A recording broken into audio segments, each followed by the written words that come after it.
We are here to break down the secrets behind two surprising shootings in Daredevil Born Again, Episode 8, Isle of Joy. If you missed the symbolism here, you're going to want to stick around because we think Vanessa is being cast as Eve, and this could be her origin story or it could be interpreted as her demise. So let's start analyzing the biggest shock. Spoiler alert. Somebody gets shot at the Red Hook Gala by Bullseye. They set up hints throughout the entire episode that good men defend their worst enemies. And what do you know? Matt Murdock takes a bullet for Fisk. Surprising.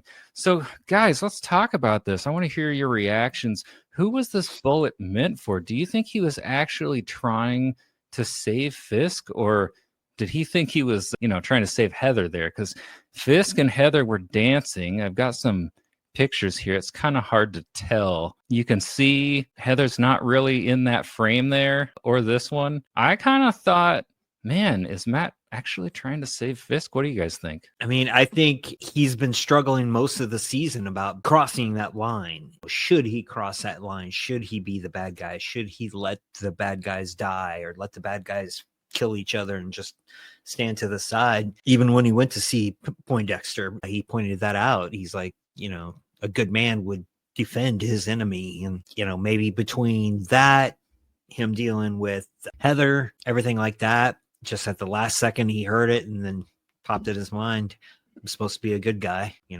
What would Foggy do? The sit down with Josie work, is brought him back to what he's supposed to be.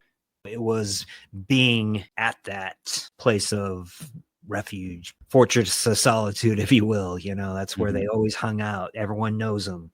That was that great scene from season 1 where Foggy's sitting there with Karen.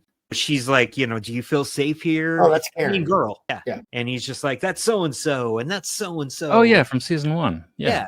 That was their place. And him going back there after all these years, especially, that's where he saw Foggy get killed. He's back at home, and that could have awakened something inside of him. And it obviously pointed something out too when she broke out that whiskey, but we'll talk about that later. Yeah. It was interesting because there are all these hints. Like when he's at the office, Matt had to defend a guy that he knew was lying. Like, I think right there, that's defending your enemy. So I almost think that was a little hint, because when he goes to talk to Bullseye, that's the same thing Bullseye says to him, like a good man defends his enemy.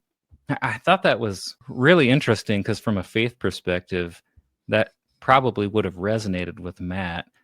So I was really surprised when he loses it and smashes Bullseye's face on the table. I was also wondering when he took the bullet, if it wasn't just necessarily to save Fisk's life, but I think Matt would rather see Fisk in prison than dead. So it's like, I need him out, but that's not the way I want him to go. In Matt's view, the ultimate justice for Fisk would be to lose everything and have to go back to prison. It's like, I need him gone, and I need him, but not that way. I wondered if maybe there was something going on here with Vanessa, because I think she hired the assassination attempt. That's what I thought. So, I wasn't sure if maybe Bullseye was going on a revenge tour, but like somebody, I think, was trying to break him out. At first, I thought Fisk was trying to pull Bullseye to the task force, because he goes into that other room and somebody greets him, says, hey, Agent Poindexter. Oh, when he went from solitary confinement, that's public. Gen Pop. It's general what he population. Called it. Yeah. Oh, prison. I thought that was going to be like the evil Justice League or like the No, it means general population. So it means he's just back in a normal prison where he has to interact with other inmates. Okay, so that's why when Buck calls and says, please tell me Bullseye's dead, and then they tell him actually he escaped. So Fisk was trying to kill him. I don't know if Poindexter just broke out or if Vanessa wanted to, put a hit on Fisk. Because, when she goes up to Heather and says, hey, we won't be needing your services anymore. She was planning on the problem being solved, taken care of. Well, what I'm wondering is, was it Fisk that moved Poindexter? Poindexter kept saying, like, I'm not supposed to be here, and I'm supposed to be getting this trial. And I think the Fisk said, no, we're not doing that. Put him in Gen Pop, see if somebody takes him out. But I never heard Fisk say that. It was Cashman that made the call. So was Cashman making the call for Vanessa, for Fisk, for a third party we don't know of? Maybe he's working for the swordsman. Who knows? So they're doing a pretty good job doing this whole weave thing, because we don't know what's, who exactly is pulling the strings when it comes down to it.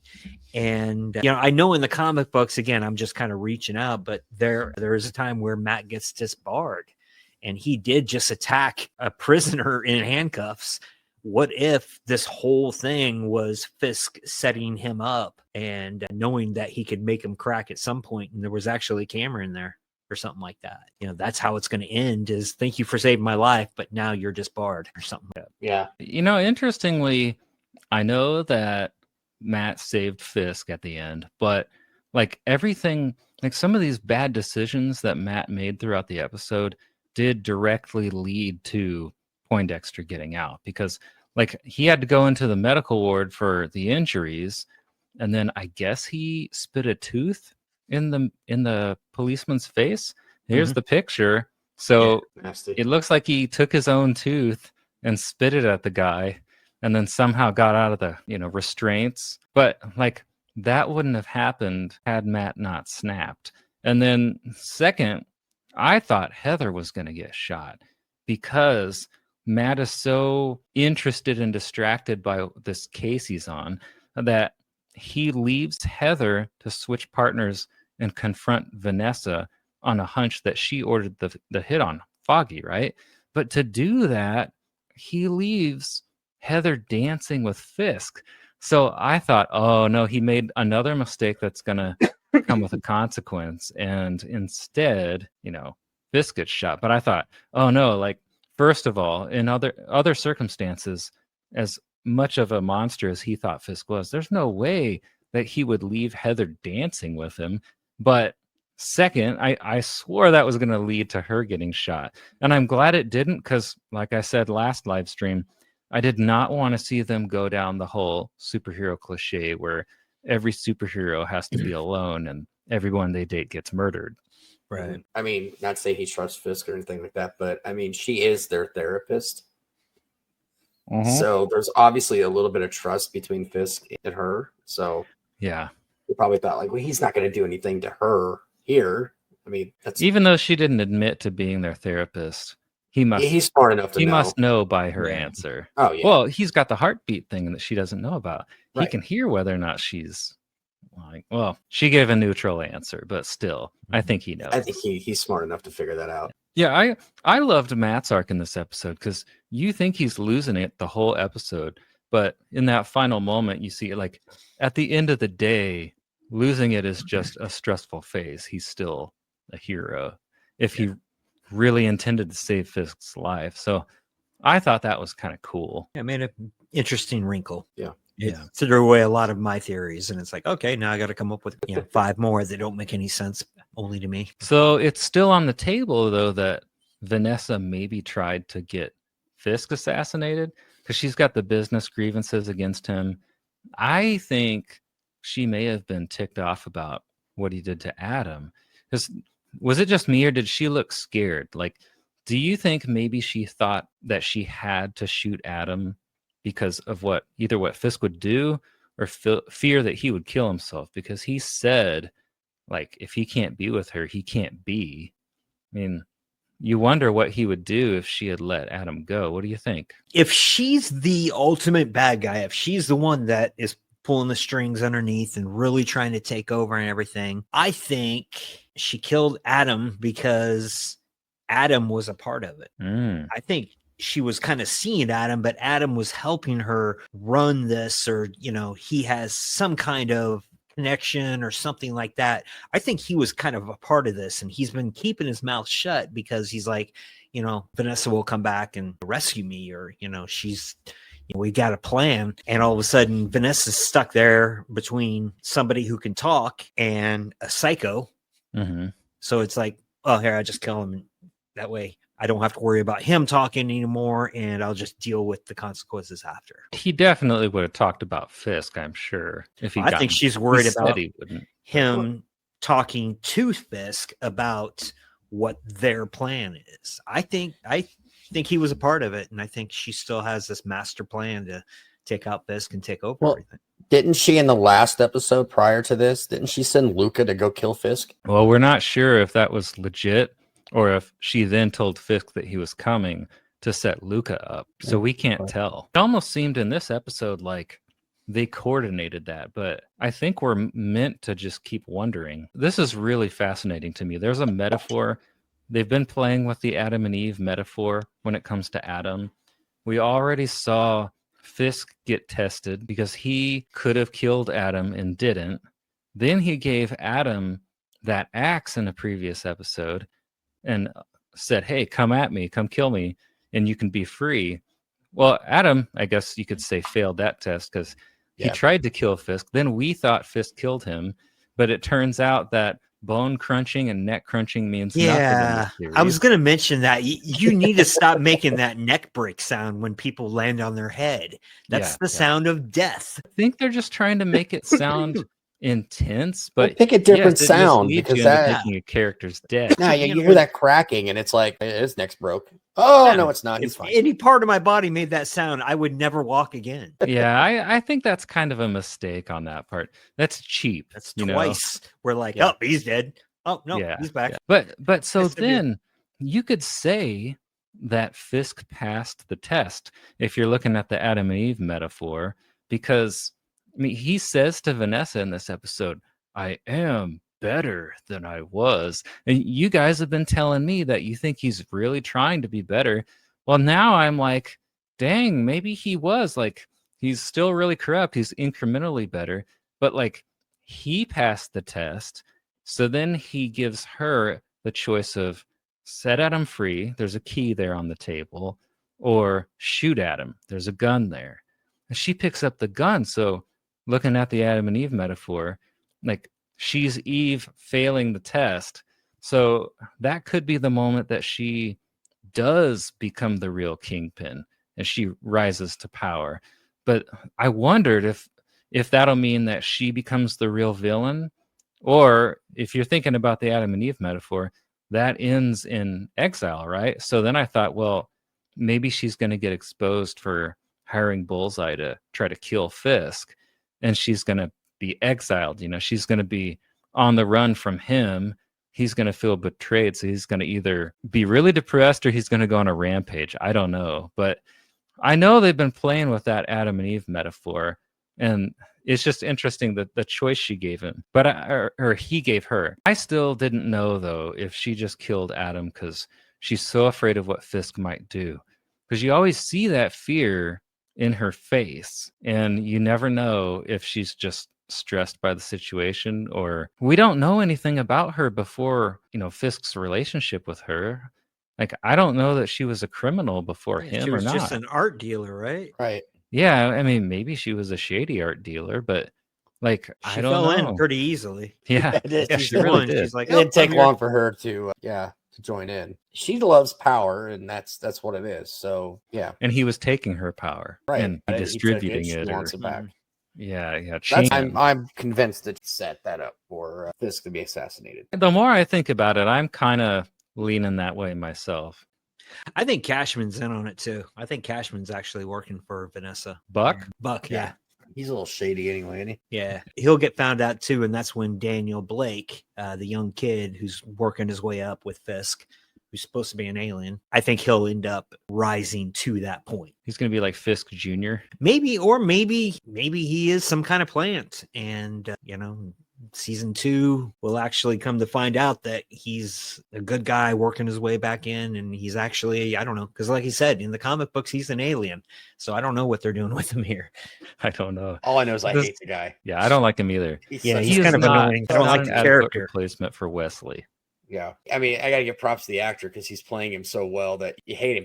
And now I have a feeling that every time I see this actor, I'm going to go, what's that guy? That's how I felt about John Bernthal for a while. I always talk about, I can't think of the actress's name, but the first 2 seasons of watching the Orville, whenever the doctor was a main part of the episode, I skipped it. Not because it was a bad character, but because the actress was Mrs. Palmer. in the first few seasons of 24, and she was such a horrible person in those shows, and she played it so well that whenever I saw her as an actress, I just hated her. I get that. So, I mean, I finally got over it, but there for a while, it's just like, it's about her. Do we know what case Foggy was working on before he died? We don't. That's the thing. All we know is Bullseye got sent to take out a witness, his key witness, right? So supposedly he was celebrating early that he was going to win this big case unless somebody silenced him. So that's where Matt believes, it must have been Vanessa. I feel like that's I'm not sold that that's right. Do you think he's making a leap there, or do you think she really is behind that? I mean, not knowing what the case is, it's hard to say, because like, how would he just automatically jump to her? Like, oh, it had to be her then. Well, did it have something to do with her, with this business? Did it have, I mean, we don't know what the case was. So it's not just me. The show hasn't given us the evidence yet. Not right? that I've seen. Well, I mean, up until when Bullseye tried to kill Fisk, that's when it made me think, okay, so Poindexter or Bullseye is working for Vanessa, and Foggy was working on something that would have hurt her or her business. So she hired Poindexter to take him out, and and he's in jail before Fisk showed up. Now it's like, oh, Fisk is here, we need him dead too, so if you can get out, let's take care of it. Yeah, it is interesting. So surely they're going to tell us more to connect Vanessa to this case in the next episode. They better, because it's the last episode of the season. Yeah. Well, do you think that what they showed in this episode removes the possibility that Foggy faked his death? Foggy's gone. He ain't coming back. Okay, because I after Duck this doesn't episode, agree. I'm like, He thinks he's coming back. I think thought, the character was too good. Yeah, He was a good character. The actor was too good. Yeah, they're missing that little fun factor. And we were, before we jumped on, we were talking about it with Drew, and I see it, but Drew's not enjoying this season as much as he is enjoying season 1. And in season 1, you had Foggy, and Foggy was that little bit of humor that Marvel has become known for. Granted, they've gone way overboard, Love and Thunder, and some of the humor stuff and everything, but that's what Marvel is. Marvel isn't the Dark Knight. And I'm not ripping on the Dark Knight at all. I love the Dark Knight series, trilogy and everything like that. But Marvel has always been the kind of serious but goofy throw in quip here during the serious part and things like that. And every once in a while, Matt will say something funny, but he's not Foggy Nelson. It's dry. Right? Yeah, you need that little bit of humor.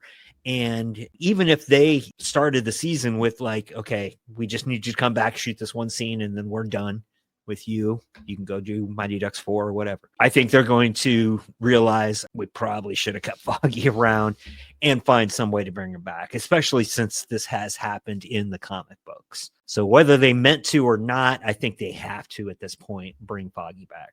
Yeah. I mean, they can write it in as he faked his death because he knew, well, no, that wouldn't work, because I was going to say, like, I faked it so they could finish this trial and get this person put away. But obviously that's not going to work because that didn't happen. So, like, why would he fake his death? Well, you know what I was... When they talk about, he was drinking the wrong drink that night, I was thinking, oh, man, it wasn't him. It was a double. And I was like, how would they pull that off in a realistic universe? And, that guy earlier in the episode said, oh, maybe it was a scroll. Maybe Foggy was the scroll that night. I keep forgetting about the scrolls. They keep throwing those in there.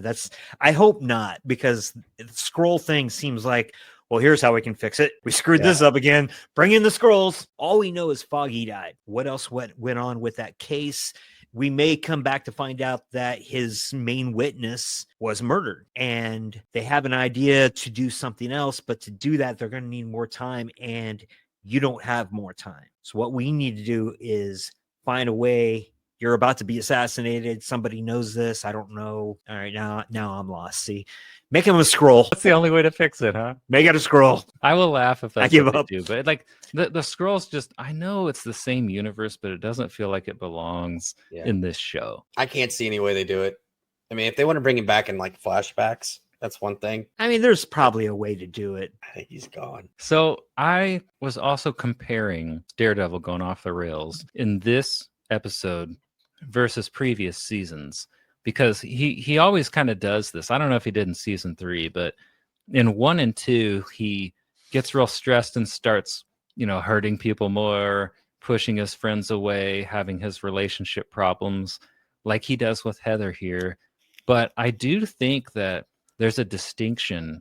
There's a character growth from this season compared to previous seasons, because when he's dancing with Heather, he tells her that he's going to tell her what's going on. Like, I believe he's actually going to tell her that he's Daredevil when he says that. Yeah, they're fighting, but he's not going to push her away because he wants to stay Daredevil and thinks he has to be alone this time. He's actually going to invite her into his world, which is why I was bummed when I thought, oh no, now they're going to shoot her.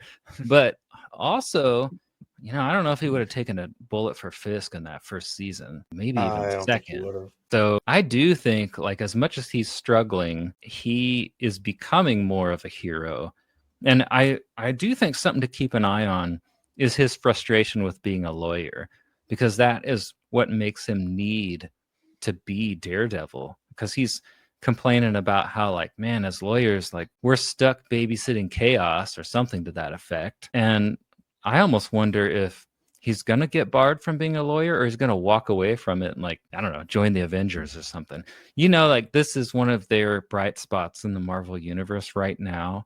It makes me wonder if they're going to try to find a way to bring him into the rest of the Marvel universe.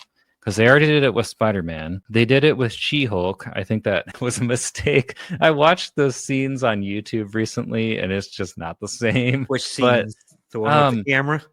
Well, when he's in the yellow Daredevil, yeah. and he's I think talking to She-Hulk, and they have a fight, and it just does not. Yeah, it was bad.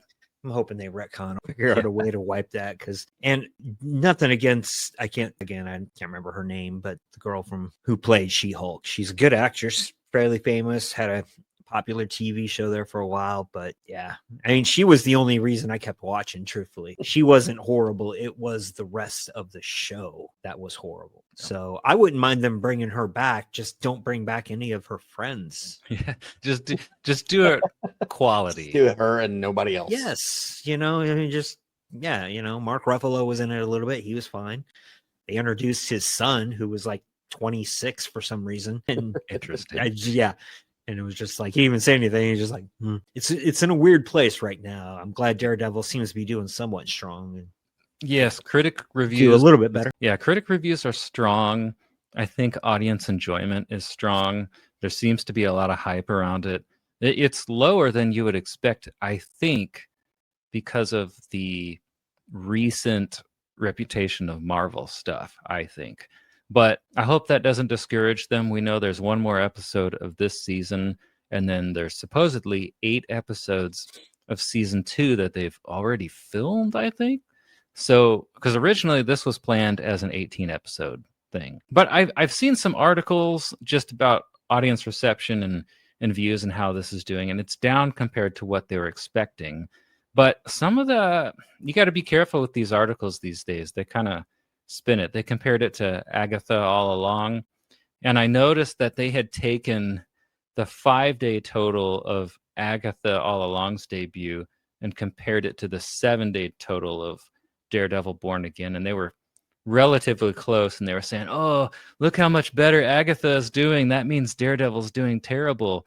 Well, you need to compare like 5 days to 5 days, Yeah. So I think some of this is just hate on Marvel because of where they're at right now. Well, I mean, this is a quality show. I know, Drew, it's not grabbing you, but it's different. I don't think they've delivered on the amount of action that they promised, because they swore they were going to have less talking, more action. I don't see it that way. I haven't seen that, unless the Maybe next it's the second episode half. is 50 minutes of fight. Well, I'll tell you what, the next episode, I think, is going to have Punisher, because there were scenes in the trailer with him that have not been in an episode yet. So I almost wonder if Punisher's going to be ticked off that Matt got shot, because deep down they're bros, even though you can't tell when they're on screen. And he's going to come out of the woodwork and they're going to run around and do cool stuff. That's my theory. Let's hope so. I mean, look, yeah, I would love to see more action too, but this story is, we've had 19 different theories over the past I loved it. 8 weeks. This person's bad. Oh, nope, that person's gone. Okay, this is oh, nope, that didn't happen. I'm not perfect by any means, but I do pick up on things a lot when it comes to TV shows and movies, and I'm like, this is what's going to happen. And I think I've said 3 or 4 things already that will not happen, can't happen, or whatever. So it's like, okay, this has got me guessing. So I'm enjoying the story. It's a really good story. I think we were coming in expecting more action, but I'm really liking the story. Yeah, and which I will say Marvel has struggled with over the past few years. Yeah, I know they killed it with Deadpool, but that was already something that was going to blow up no matter what. So I agree with Doug. I like the story aspect of it and figuring out who's doing what. I like all that stuff. But again, when I said like it's Daredevil and we've not really seen Daredevil, I made the comparison. It's like watching Batman, but just Bruce Wayne. Like I need to see some Batman, so I need to see Daredevil. I think that's why that's why they went with Reborn. This is kind of a re-origin story. Yeah. For Matt and Daredevil, because that's the only reason they would use that, because I don't think anything's happened from the Born Again comic in this one. So I would see Fisk show up as a sumo wrestler. But I would have thought like in 9 episodes by the 5th or 6th, we would have started getting back into less talk, more action. But here's a theory. Got to get the story going.